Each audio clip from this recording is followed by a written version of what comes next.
Fl-2011, Gvern Nazzjonalista kien ikkummissjona lil John Hopkins sabiex janalizza s-sitwazzjoni fl-Isptar Mater Dei. Rapport li fih għamel rakkomandazzjonijiet sabiex issir ir-riorganizzazzjoni neċessarja f'dan l-isptar. Rapport li kien sewa lil Maltin u Lawċin €1,300,000. Ir-rapport kien ingħata lill-Gvern preċedenti fis-16 ta' Marzu tal-2012 u ippubblikat fl-4 ta' Ġunju tal-istess sena. John Hopkins jagħmel numru ta' rakkomandazzjonijiet għat tmexxija iktar effiċjenti u li tagħti valur għal flus f'Mater Dei.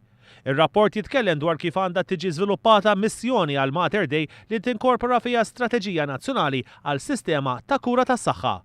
Jitkellem ukoll dwar kif għandha tiġi żviluppata strateġija għall maniġjar aħjar tas-sodod. Ir-rapport jirakkomanda wkoll kif għandu jitmexxa id-Dipartiment tal-Emerġenza fosthom li jkun rivedut il-proċess ta' meta l-pazjent jiġi rilaxxat mod partikolari ta' dawk li jkunu ilhom żmien twil fl-isptar. Dan iwassal sabiex jitnaqqas l-ammont tas-sodod fil-kuriduri. Iżda waħda mill-aktar rakkomandazzjonijiet importanti li għamel ir-rapport John Hopkins kienet it-tnaqqis tal-listi ta' stennija. Madankollu, Gvern Nazzjonalista kien injora għal kollox dan ir-rapport.